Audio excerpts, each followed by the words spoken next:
I heartily accept the motto that government is best which governs least, and I should like to see it acted up to more rapidly and systematically carried out. It finally amounts to this, which also I believe, that government is best which governs not at all, and when men are prepared for it, that will be the kind of government which they will have. Government is at best but an expedient. Most governments are usually, and all governments are sometimes, inexpedient. The objections which have been through against a standing army, and there are many and weighty, and deserve to prevail, may also at last be brought against a standing government. The standing army is only an arm of a standing government.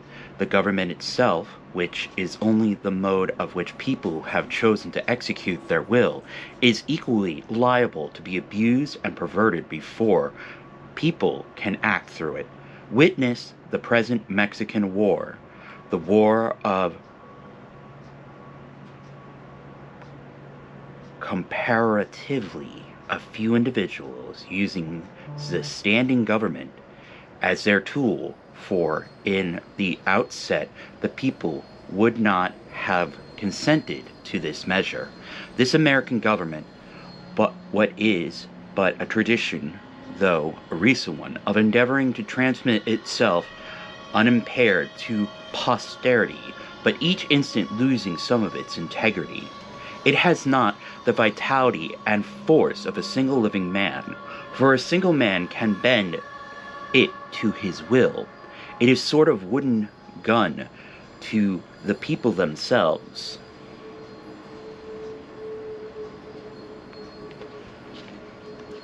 But it is not less necessary for this, for the people must have some complicated machinery or other, and air its din to satisfy that the idea of government which they have. Governments show thus how successfully men can be imposed on, even impose on themselves for their own disadvantage. It is excellent, we must all allow, yet this government never of itself furthered any enterprise, but by alacrity, which it got out of its way. It does not keep the country free. It does not settle the West. It does not educate. The character inherent in the American people has done all that has been accomplished, and it would not have done somewhat more if the government had not sometimes got in its way. For government is an expedient by which men would fain succeed in letting one another alone, and as he had been said, when it is most expedient, the government are most let alone by it. Trade and commerce, if they were not made of India rubber, would never manage to bounce off the obstacles which legislators are continually putting in their way. If one were to judge these men wholly by their effects of their actions, and not partly by their intentions, they would deserve to be classed and punished with those mischievous persons who put obstructions on the railroads. But to speak practically as a citizen, unlike those who call themselves no government men, I ask for, and not at once no government, but at once a better government. Let every man make known what kind of government would command his respect, and that will be one step toward obtaining it. After all, the practical reason why, when the power is once in the hands of the people, a majority are permitted and for a long period continue to rule, it is not because they are most likely to be in the right, nor because it seems fairest to the minority, but because they are physically the strongest. But a government in which the majority rule in all cases cannot be based on justice, even as far as men understand it. Can there be a can there not be a government in which majorities do not virtually decide right and wrong, but conscience, in which majorities decide only those questions to which the rule of expediency is applicable?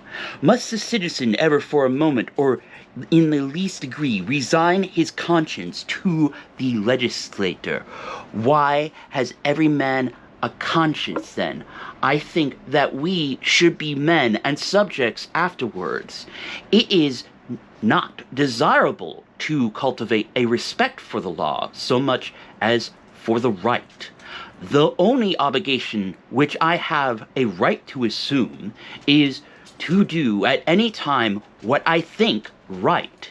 It is truly enough said that a corporation has no conscience, but a corporation of conscientious men is a corporation with a conscience. Law never made man a whit more just, and by means of their respect for it, even the well-disposed are daily made the agents of injustice. A common and natural result and undue respect for law is that you may see a file of soldiers. Colonel, undue respect for laws is that you may see a file of soldiers, colonel, captain, corporal, privates, powder monkeys, and all, marching in admirable order over hill and dale to wars against their wills. Against their common sense and consciences, which makes it very steep marching indeed, and produces a palpitation of the heart, that have no doubt that is a damnable business in which they are concerned. They are all peaceably inclined. Now what are they? Men at all, or some movable forts and magazines at the service of an unscrupulous man in power? Visit the Navy Yard and behold a Marine, such as an American government can make, or such as it can make a man in its black arts, a mere shadow and reminiscence of humanity, a man laid out alive and standing, and already, as one may say, buried under arms with funeral accompaniments. And though it may be, not a drum was heard, not a funeral note. As his corpse to the rampart we hurried, not a soldier discharged his farewell shot o'er the grave where our hero we buried. The mass of men serve the state thus, not as men mainly, but as machines with their bodies. They are the standing army, the militia, jailers, constable, posse, comitatus, and etc. In most cases, there is no free exercise whatever of judgment or of the moral sense, but they put themselves on a level with wood and earth and stones, and wooden men can perhaps be manufactured that will serve the purpose as well. Such command no more respect than men of straw or the lump of dirt.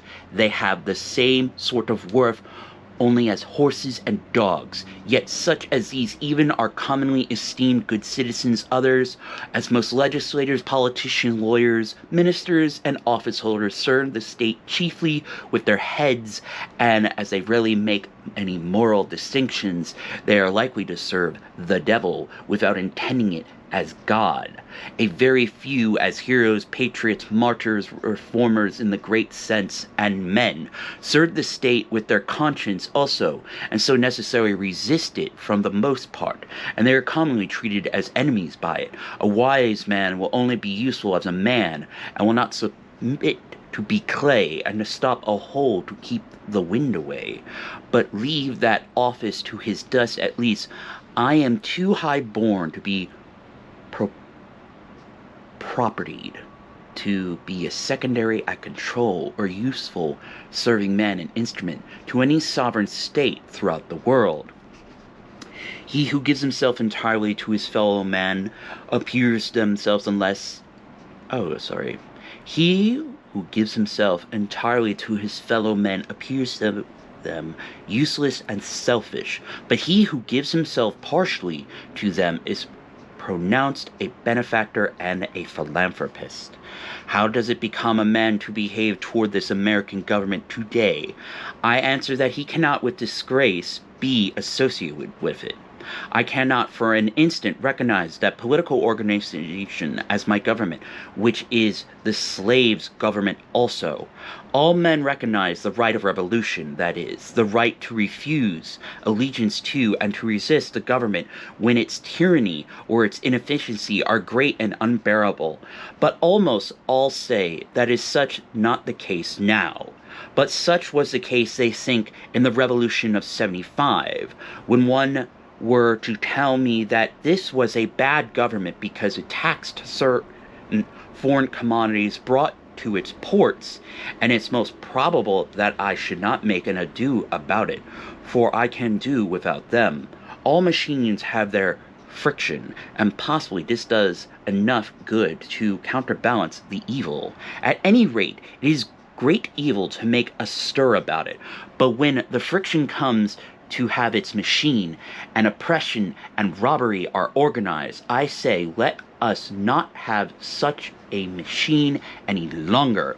In other words, when a sixth of the population of a nation, which has undertaken to be the refuge of liberty, are slaves, and a whole country is unjustly overrun and conquered by a foreign army and subjected to military law, I think that it is not too soon for honest men to rebel.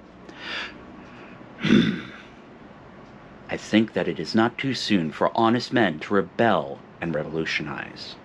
What makes this duty the more urgent is the fact that the country is so overrun. It is not our own, but ours is the invading army.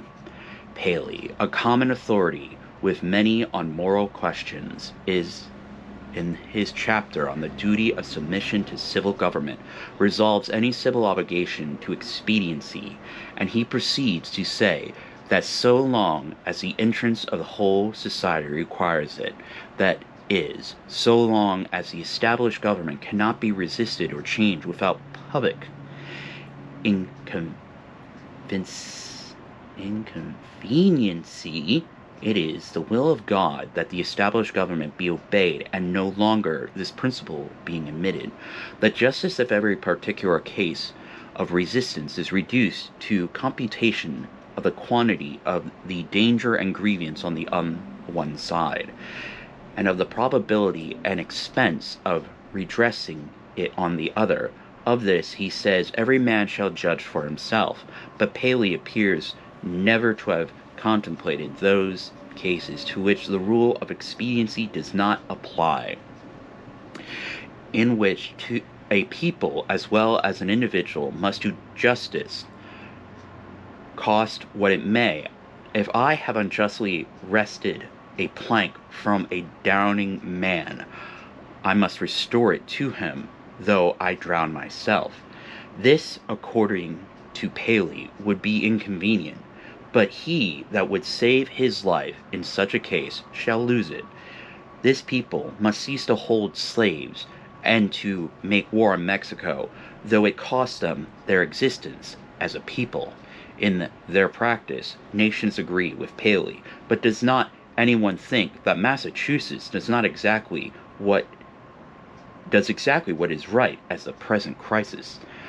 A drab of the state, a cloth of silver slut, to have her train borne up, and her soul trail in the dirt.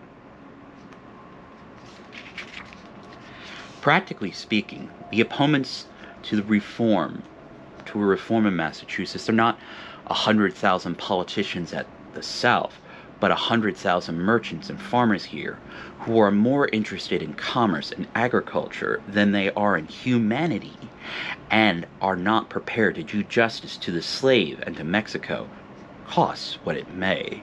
I quarrel not with far-off foes, but with those who, near at home, cooperate with and do the bidding of those far away, and without whom the latter would be harmless. We are accustomed to say that the mass of men are unprepared, but improvement is slow, because the few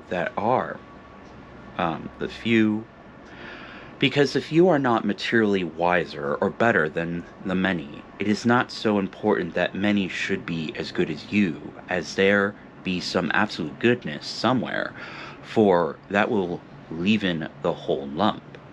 There are thousands who are in opinion opposed to slavery and to the war, who yet in effect do nothing to put an end to them, who, esteeming them, serve who esteem themselves children of Washington and Franklin, sit down with their hands in their pockets and say they know not what to do, and do nothing, who even postpone the question of freedom to the question of free trade, and quietly read the prices current along with latest advices from Mexico after dinner, and in May fall asleep over them both. What is the price current of an honest man and patriot today? They hesitate, and they regret, and sometimes they petition, but they do nothing in earnest, and with effect they will wait, well disposed, for others to remedy the evil, and that they may no longer have to regret. At most they give only a cheap vote and a feeble countenance and Godspeed to the right. As it goes by them, there are 999 patrons of virtue to one virtuous man. But it is easier to deal with the real possessor of a thing than with the temporary guardian of it. All voting is a sort of gaming, like checkers or backgammon, with a slight moral tinge to it. A playing with right and wrong, with moral questions, and betting naturally accompanies it. The character of voters is not staked. I cast my votes, perchance, and I think right, but I am not vitally concerned that right should prevail. I am willing to leave it to the majority. Its obligation, therefore, never exceeds that of expediency. Even voting for the right is doing nothing for it. It is only expressing to men feebly your desire that it should prevail. A wise man will not leave the right to mercy or chance, to the mercy of chance, nor wish it to prevail through the power of the majority. There is but little virtue in the action of masses of men. When the majority shall at length vote for the abolition of slavery, it will be because they are indifferent to slavery, or because there is but little slavery left to be abolished by their vote. They will then be only slaves. Only his vote can hasten the abolition of slaves who asserts his own freedom by his vote. I hear of convention to be held at Baltimore or elsewhere for the selection of a candidate for presidency made up chiefly of editors and men who are politicians by profession, but I think, what is it to any independent, intelligent, and respectable man what decision they may come to? Shall we not have the advantage of his wisdom and honesty nevertheless? Can we not count upon some independent voters? Are there not many individuals in the country who do not attend conventions? But no, I find that the respectable man, so-called, has immediately drifted from his position and despairs of his country, when his country has more reason to despair of him. He forthwith adopts one of the candidates thus selected as the only available one, thus proving that he himself available for any purposes of demagogue. His vote is of no more than that of any unprincipled foreigner or hireling native who may be bought. Oh, for a man who is a man, and, as my neighbor says, has a bone in his back which you cannot pass your hand through. Our statistics are at fault. The population has been returned too large. How many men are there to square 1,000 miles in this country? Hardly one. Does not America offer any inducement for men to settle here? The American has dwindled into an odd fellow, one who may be down by the development of his organ of a gregarious and a manifest lack of intellect and cheerful self-reliance, whose first and chief concern on coming into the world is to see that the almhouses are in good repair, and before yet he has lawfully donned the virile garb to collect a fund for the support of widows and orphans that may be, who in short ventures to live only by the aid of the mutual insurance company, which has promised to bury him decently. It is not a man's duty, as a matter of course, to devote himself to the eradication of any, even the most enormous wrong. He may still properly have other concerns to engage him, but it is his duty at least to wash his hands of it, and if he gives no thought longer, not to give it practically his support. If I devote myself to other pursuits and contemplations, I must first see, at least, that I do not pursue them sitting upon another man's shoulders. I must get off him first, that he may pursue his contemplations too. See what gross inconsistencies is tolerated. I have heard some of my townsmen say, I should like to have them order me out to help put down the insurrection of slaves, or march to Mexico, see if I would go, and yet these are the very men have each directly by their allegiance, and so indirectly at least by their money, furnished a substitute. The soldier is applauded who refuses to serve in an unjust war by those who do not refuse to sustain the unjust government which makes the war, is applauded by those whose own act and authority he disregards and sets at naught, as if the state were penitent to that degree that it hired one to scourge it while it sinned, but not to that degree that it left off sinning for a moment. Thus, under the name of order and civil government, we are all made at last, to pay homage to and support our own meanness. After the first blush of sin comes its indifference, and from immoral it becomes, as it were, unmoral, and not quite unnecessary to that life which we have made. The broadest and most prevalent error requires the most disinterested virtue to sustain it. The slight reproach to which the virtue of patriotism is commonly liable, the noble are more likely to incur. Those who, while they disapprove of the character and measures of a government, yield it to their allegiance and support, are undoubtedly its most conscientious supporters, and so frequently the most serious obstacles to reform. Some are petitioning the state to dissolve the Union, to disregard the requisitions of the President. Why do they not dissolve it themselves? The union between themselves and the state, and refuse to pay their quota into the treasury. Do not they stand in the same relation to the state, and that the state does not to the union, and have not the same reasons prevented the state from resisting the union which have prevented them from resisting the state? How can a man be satisfied to entertain any opinion merely and enjoy it?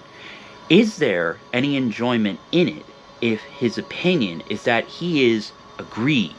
If you are cheated out of a single dollar by your neighbor, you do not rest satisfied with knowing that you are cheated, or with saying that you are cheated, or even with petitioning him to pay you your due, but that you take effectual steps at once to obtain full amount, and see that you are never cheated again.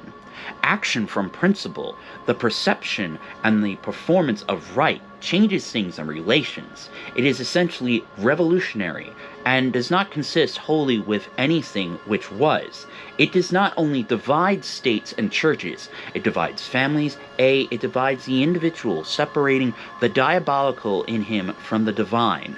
Unjust laws exist, Shall we be content to obey them, or shall we endeavor to amend them and obey them until we have succeeded, or shall we transgress them at once? Men generally under such a government as this think they ought to wait until they have persuaded the majority to alter them.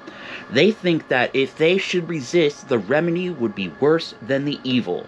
But it is the fault of the government itself that the remedy is worse than the evil. It makes it worse. Why is it not more apt to anticipate and provide for reform? Why does it not cherish its wise minority? Why does it cry and resist before it is hurt? Why does it not encourage its citizens to be on alert, to point out its faults and do better than it would have them? Why does it crucify Christ and excommunicate Copernicus and Luther, and pronounce Washington and Franklin rebels?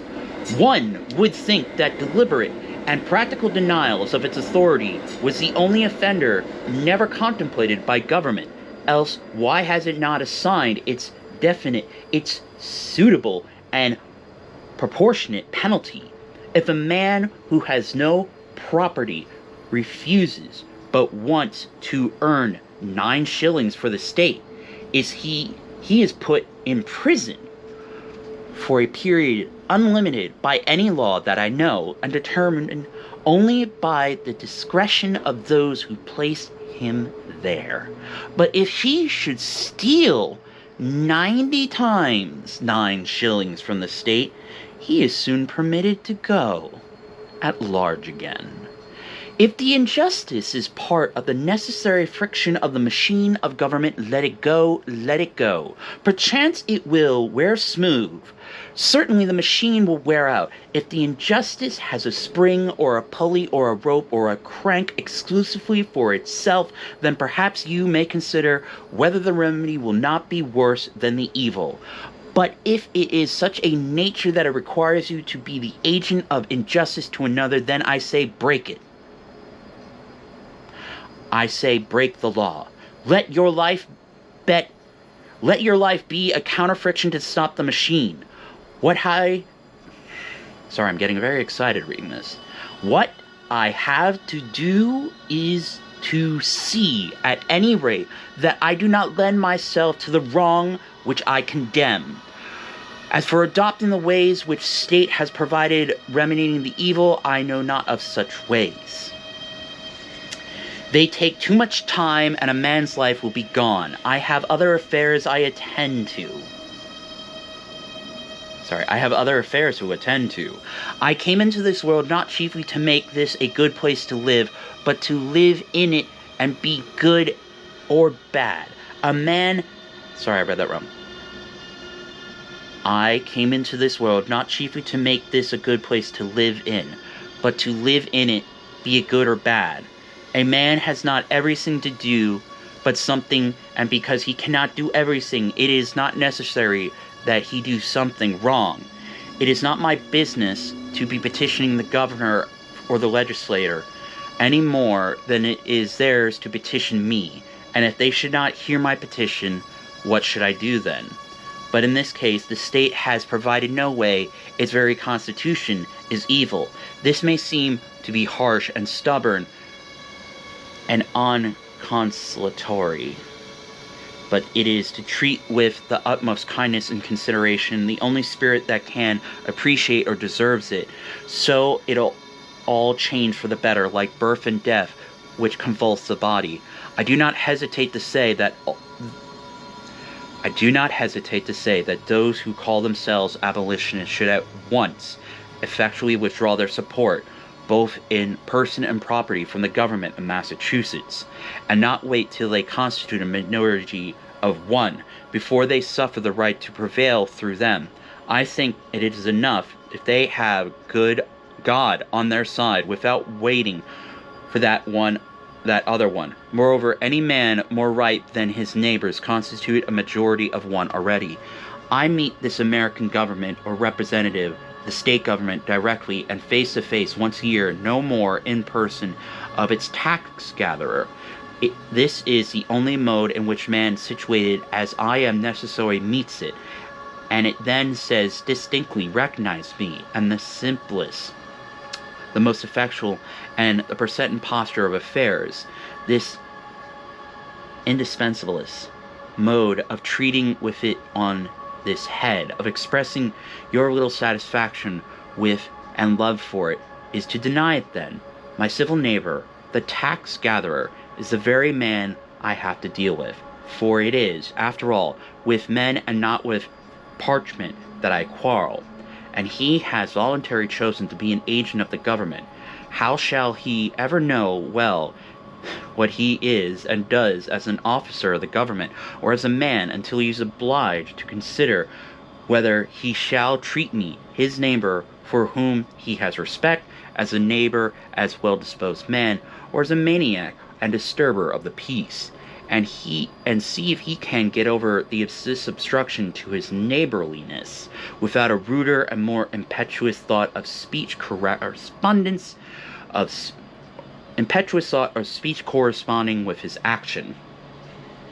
I know this well, that is 1,000, if 100, if 10 men whom I could name, if 10 honest men only, if one honest man in this state of Massachusetts, ceasing to hold slaves, were actually to withdraw from his compartmentship and be locked up in the county jail, therefore, it would be the abolition of slavery in America.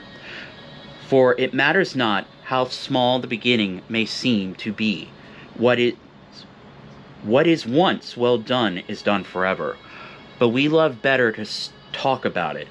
That we say is our mission. Reforms keeps many scores of newspapers in its service, but not one man. If my esteemed neighbor, the state's ambassador, who will devote his days to the settlement of the question of human rights in the council chamber instead of being threatened with the permissions of instead of being threatened with the prisons of Carolina, were to sit down the prisoner of Massachusetts, that state which is so anxious to foist the sin of slavery upon her sister, though at present she can discover only an act of inhospitality to be the ground of a quarrel with her, the legislator would not wholly waive the subject of the following winter. Under a government which imprisons any unjustly, the true place for a just man is also a prison. The proper place today.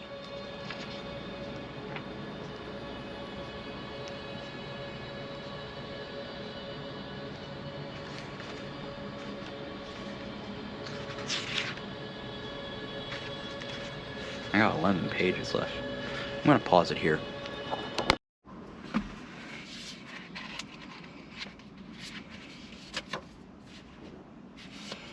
The only place which Massachusetts has provided for her freer and less desponding spirits is in her prisons, to put out and locked at a state by her own act, as they have already put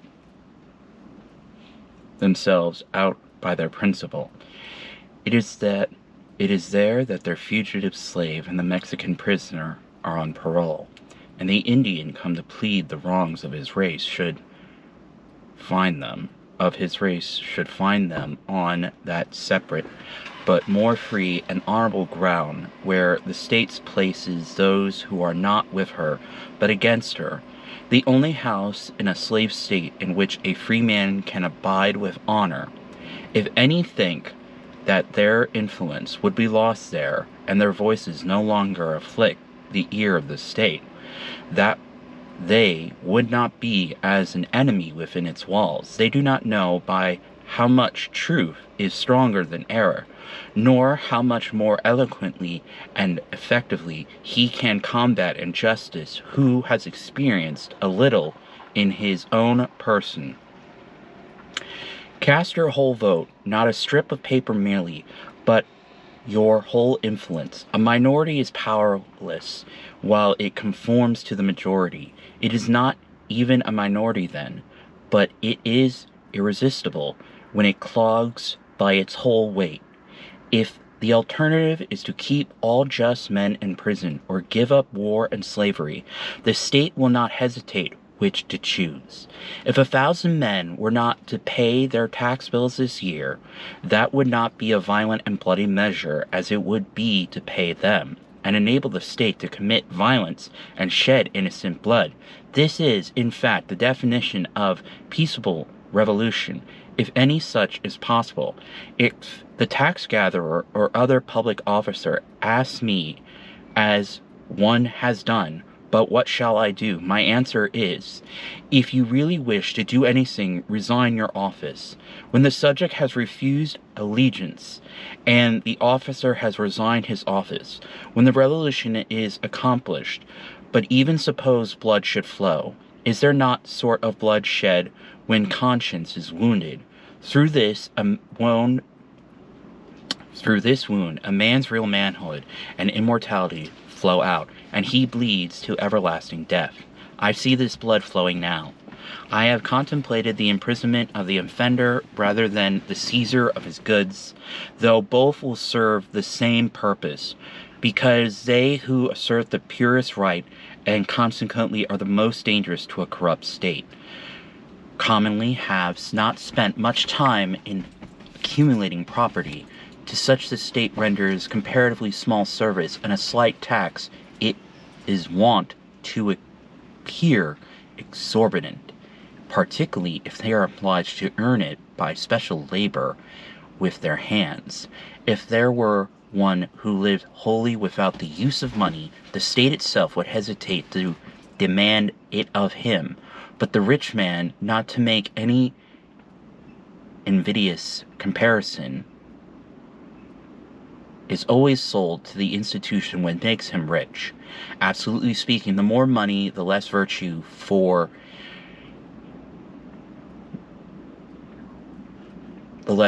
money comes between a man and his objects and attains them for him, and it was certainly no great virtue to attain it. It puts to rest many questions which he would otherwise be taxed to answer, while the only new question which is puts is the hard, superfluous one, how to spend it. Thus his moral ground is taken from under his feet. The opportunities of living are diminished in proportion as what are called the means are increased. The best thing a man can do for his culture when he is rich is to endeavor to carry out those schemes which he entertained when he was poor. Christ answered the Herodonians according to their condition. "Show me the tribute money," said he, and one took a penny out of his pocket. "If you use money which has the image of Caesar on it, and which he has made current and valuable, that is you are men of the state, and gladly enjoy the advantages of Caesar's government, then pay him back some of his own when he demands it.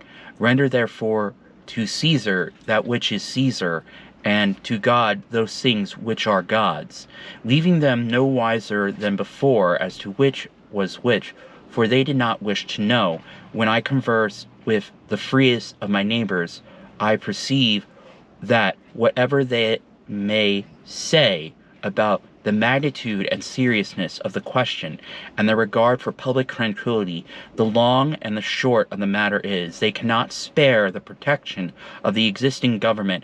They dread the consequences to their property and families of disobedience to it. For my own part, I should not like to think that I ever rely on the protection of the state. But if I deny the authority of the state when it presents its tax bill, it will soon take and waste all my property, and so harass me and my children without end. This is hard. It makes it impossible for a man to live honestly and at the same time comfortably in outward respects. It will not be worth the while to accumulate property that would be sure to go again.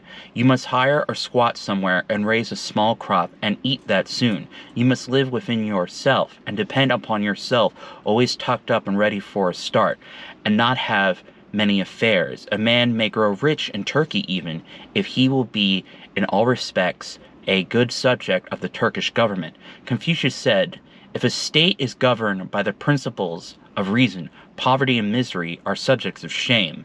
If a state is not governed by principles of reason, riches and honors are subjects of shame. No, until I want the protection of Massachusetts to be extended to me in some distant southern port where my liberty is endangered, or until I am bent solely upon building up an estate at home by peaceful enterprise, I can afford to refuse allegiance to Massachusetts and her right to my property and life.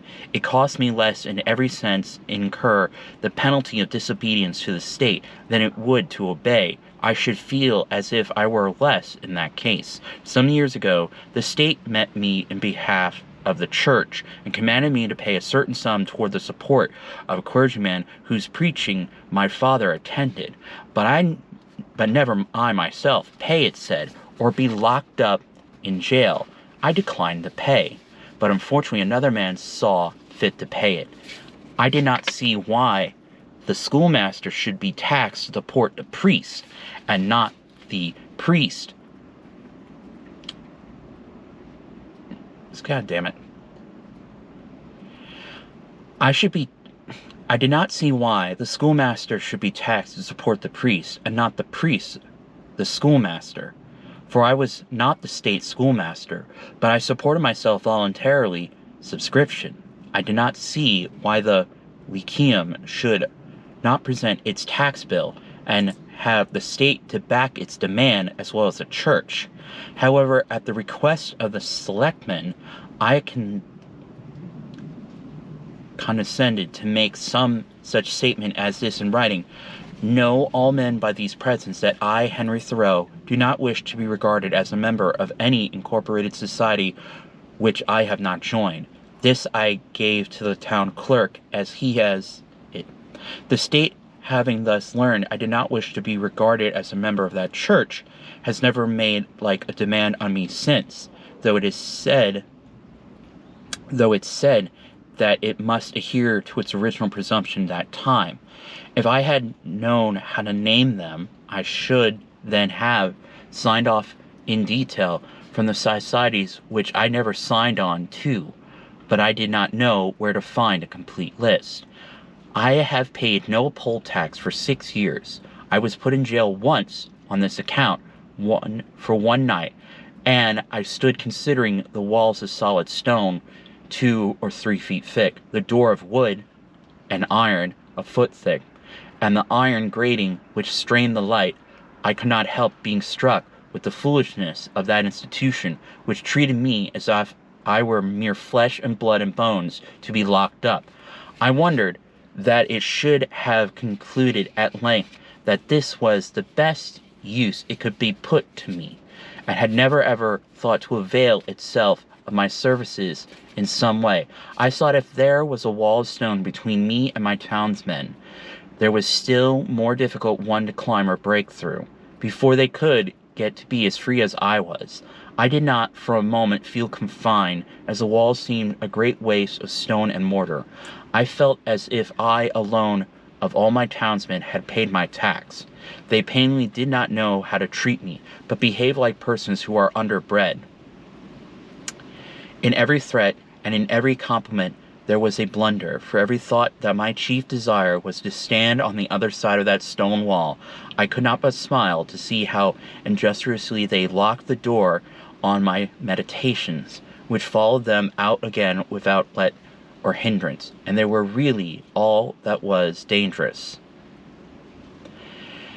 As they could not reach me, they had resolved to punish my body, just as boys, if they cannot come as soon a person against whom they have spite, will abuse his dog.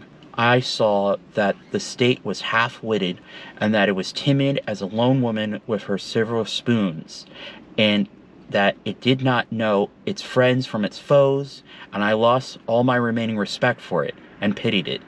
Thus the state never intentionally confronts a man's sense, intellectual or moral, but only his body, his senses. It is not armed with superior wit or honesty, but with superior physical strength. I was not born to be forced. I will breathe after my own fashion. Let you see who is the strongest. What force has a multitude? They only can force me to They only can force me who obey a higher law than I. They force me to become like themselves. I do not hear men of being forced to live this way or by the masses of men. What sort of life were that to live when I meet a government which says to me, your money or your life? What should I be in haste to give it my money? I may be in a great strait and not know what to do. It is not worth the while to snivel about it. I am not responsible for successful working of the machinery of society. I am not the son of an engineer. I perceive that when an acorn and a chestnut fall side by side, one does not remain inert to make way for the other, but both obey their own laws, and spring and grow and flourish as best they can, till one perchance overshadows and destroys the other. If a plant cannot live according to its nature, it dies, and so a man. The Night in Prison was novel and interesting enough. The prisoners in their shirt sleeves were enjoying a chat and the evening air in the doorway when I entered, but the jailer said, "Come on, boys, it's time to lock up." And so they dispersed, and I heard the sound of their steps returning into hollow apartments. My roommate was introduced to me by the jailer as a first-rate fellow and clever man. When the door was locked, he showed me where to hang my hat and how he managed the matters there. The rooms were whitewashed once a month, and this one, at least, was the whitest, most simply furnished, and probably the neatest apartment in the town. He naturally wanted to know where I had came from, and what brought me there, and when I told him, I asked him in turn how he came there, presuming him to be an honest man. Of course, as the world goes, I believe he was. Why, said he, they accused me of burning a barn, but I never did. As near as I could discover, he'd probably gone to bed in a barn when drunk and smoked his pipe there, and so the barn was burnt. He had a reputation of being a clever man, and had been there some 3 months waiting for his trial to come.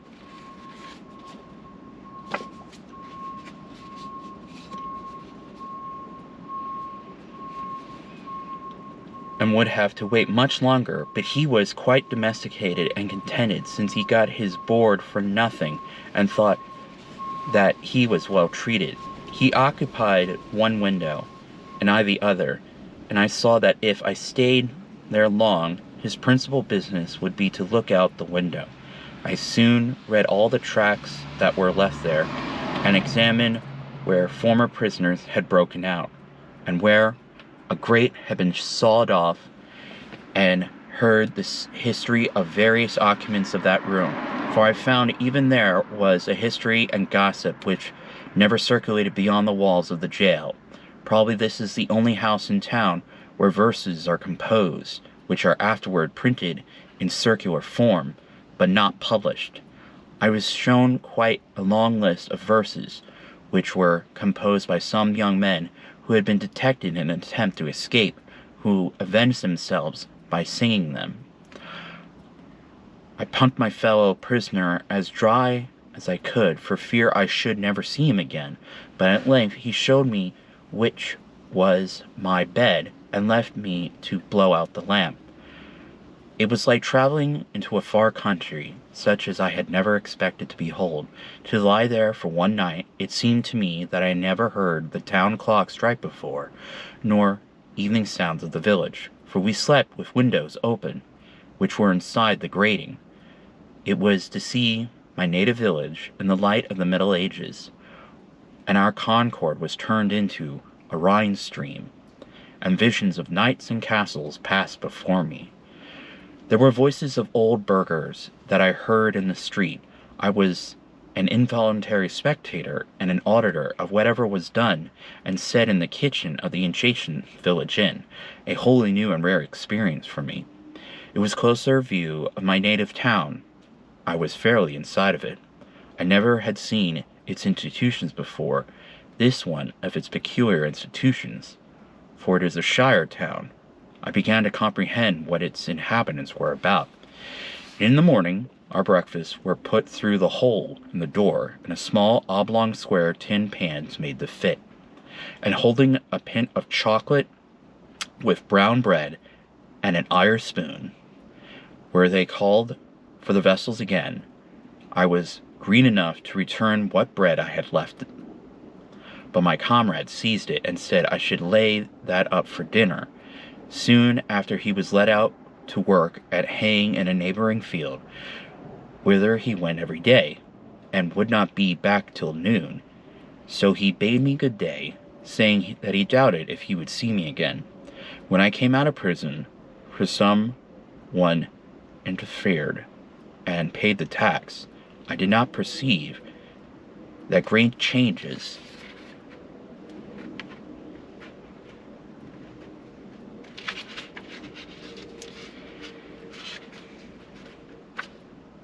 had taken place on the common, such as he observed who went in a youth and emerged a tottering gray-headed man.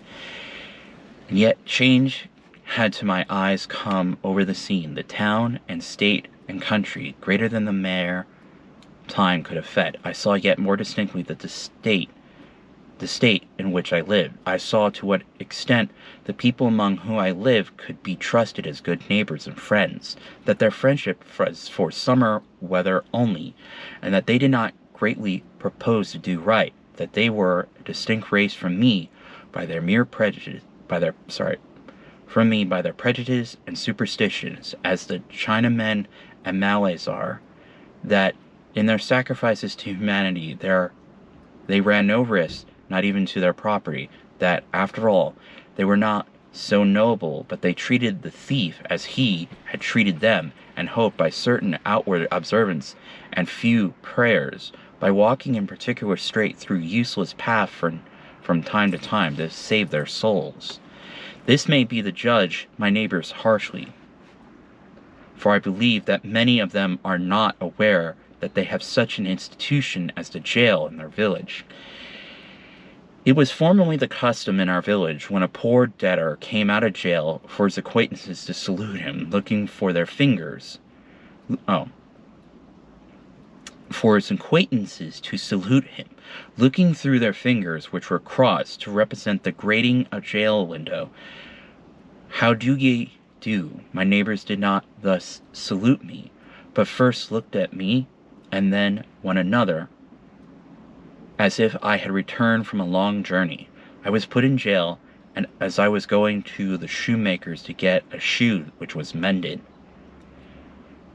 When I was let out the next morning, I proceeded to finish my errand. Having put on my mended shoe, joined a huckleberry party who were impatient to put themselves under my conduct, and in half an hour, for the horse was soon tackled, was in the midst of Huckleberry Field on one of the highest hills 2 miles off, and then the state was nowhere to be seen. This is the whole history of my prisons. I have never declined paying the highway tax, because I am desirous of being a good neighbor, and as I am of being a bad subject, and for supporting schools. I am doing my part to educate my fellow countrymen now. It is for no particular item that the tax bill that I refuse to pay it. I simply wish to refuse allegiance to the state, to withdraw and stand aloof from it effectively. I do not care to trace the course of my dollar, if I could, till it buys a man or a musket to shoot one with. The dollar is innocent, but I am concerned to trace the effects of my allegiance. In fact, I quietly declare war with the state after my fashion, though I will still make what use and get what advantage of her I can, as is usual in such cases. If others pay the tax which is demanded from me from a sympathy with the state, they do but what they have already done in their own case, or rather they abet injustice to a greater extent than the state requires. If they pay the tax from mistaken interest in individual taxed to save his property or to prevent his going to jail, it is because they have not considered wisely how far they let their private feelings interfere with public good. Then this is my position at present, but one cannot be too much on his guard in such a case. Let his action be biased by my obstinacy, or an undue regard for the opinions of men. Let him see that he does only what belongs to himself and to the hour. I think sometimes why this people mean well. They are only ignorant. They would do better if they knew how. Why give your neighbors this pain to treat you as they are not inclined to? But I think again there is no reason what I should do as they do, or permit others to suffer much greater pain of a different kind. Again, sometimes I say to myself, when many millions of men, without heat, without ill will, without personal feeling of any kind, demand you a few shillings, without the possibility, such is their constitutions, of retracting or altering their present demand, and without the possibility on your side of appeal to any other millions, why expose yourself to this overwhelming brute force? You do not resist cold and hunger, the winds and waves, thus obstinately you disquietly submit to 1,000 similar necessities. You do not put your head into the fire, but just in a portion, as I regard this as not wholly but a brute force, but partly a human force, and consider that I have no relations to those millions as those to so many millions of men, and not for mere brute or inanimate things. I see that the appeal is possible, first and instantaneously, for them to the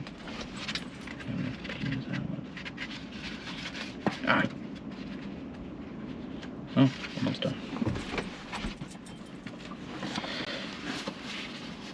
Maker of them, and secondly, from them to themselves. But if I put my head deliberately into the fire, there is no appeal to fire or the maker of fire, and I only have myself to blame.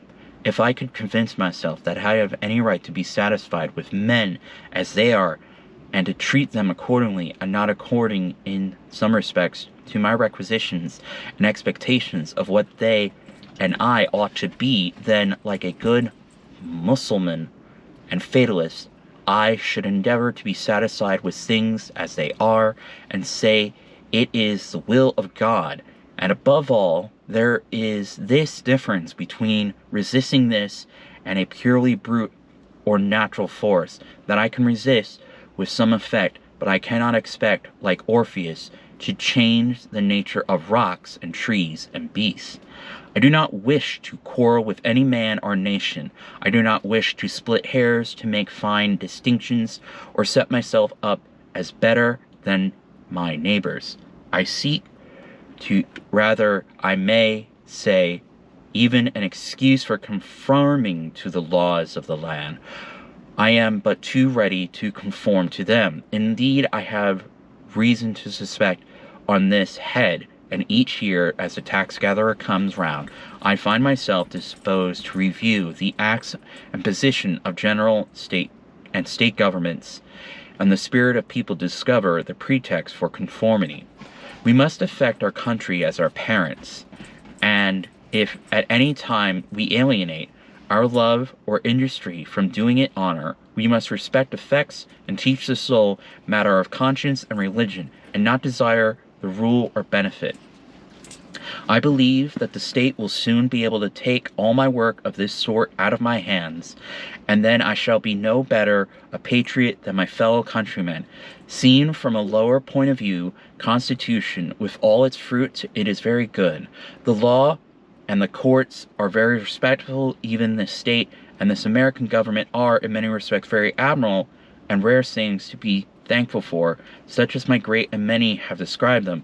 But seen from a point of view a little higher, they are what I have described them. Seen from a higher still, and the highest, who shall say what they are, or that they are both worth looking at or thinking of at all. However, the government does not concern me much, and I shall bestow the fewest possible thoughts on it.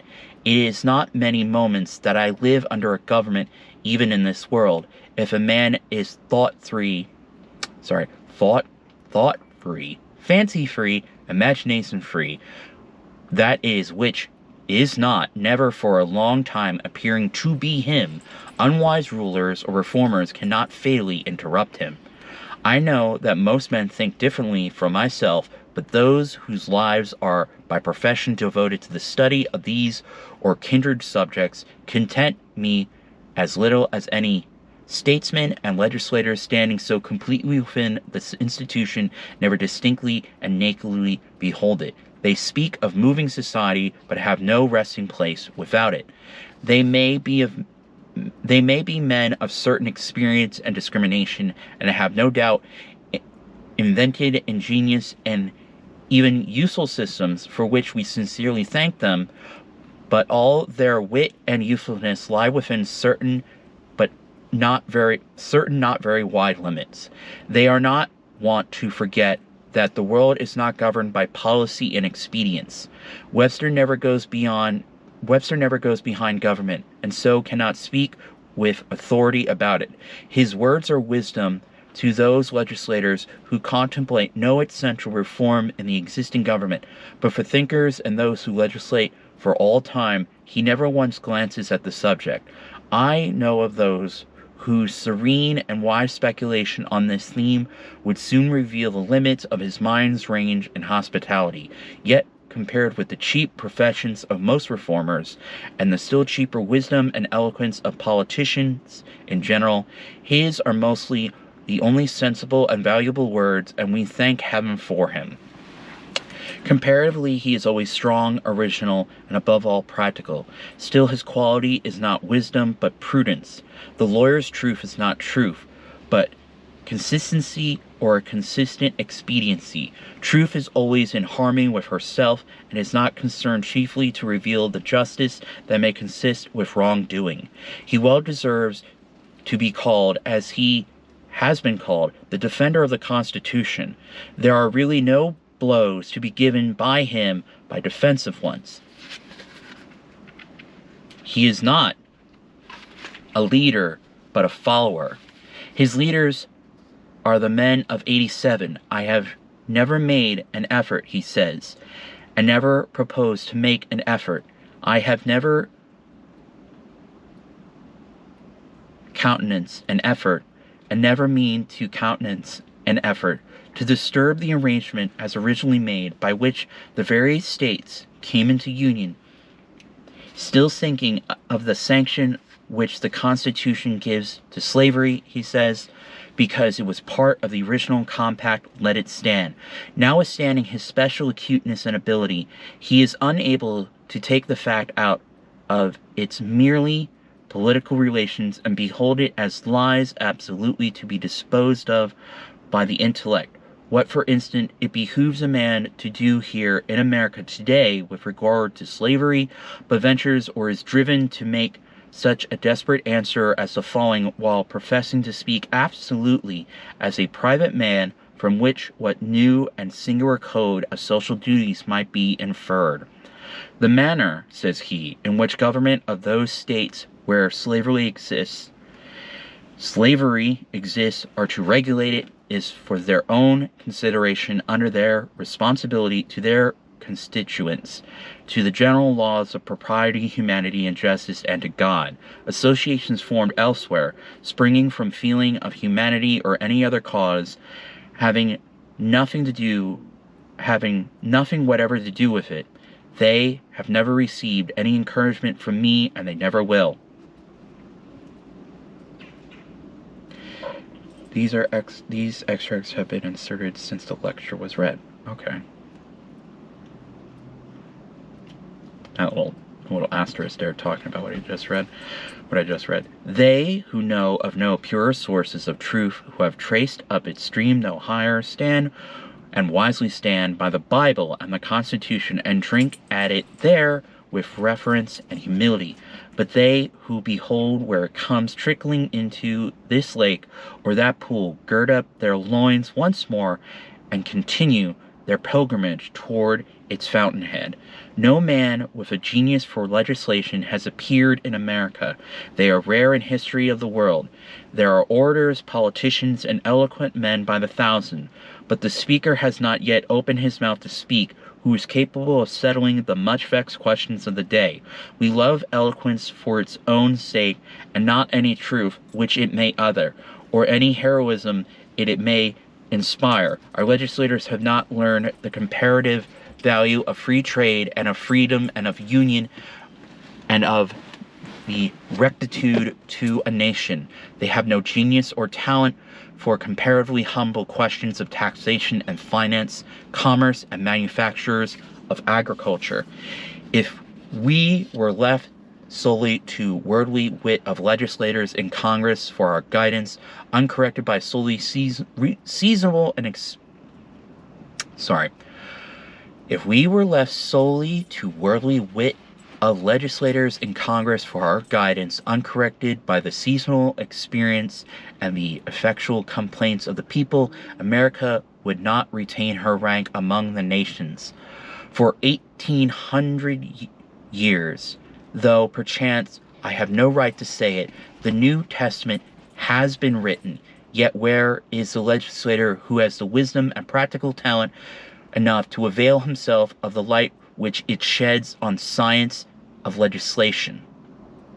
The authority of government, even such as I am willing to submit to, for I will cheerfully obey those who know and can do better than I, and many things even those who neither know nor can do so well, is still an impure one. To be strictly just, it must have the sanction and consent of the governed. It can have no pure right over my person and property by what I concede to it.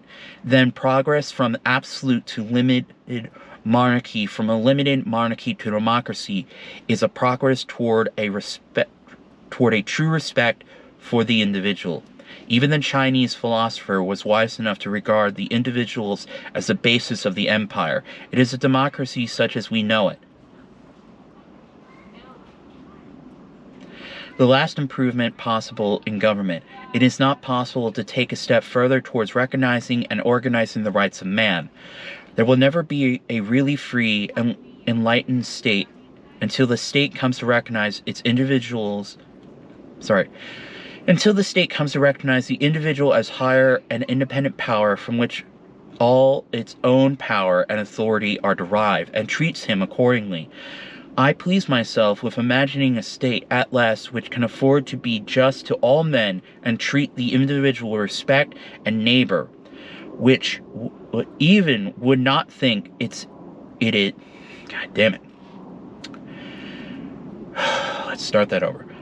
I please myself with imagining a state at last which can afford to be just to all men and to treat the individual with respect as a neighbor, which even would not think it inconsistent with its own repose, and a few were to live aloof from it, not meddling with it, nor embraced by it, who fulfilled all the duties of neighbors and fellow men, a state which bore this kind of fruit and suffered it to drop off as fast as it ripened, would prepare the way for still more perfect and glorious state, which always I have imagined, but not yet anywhere seen. All right, that's it.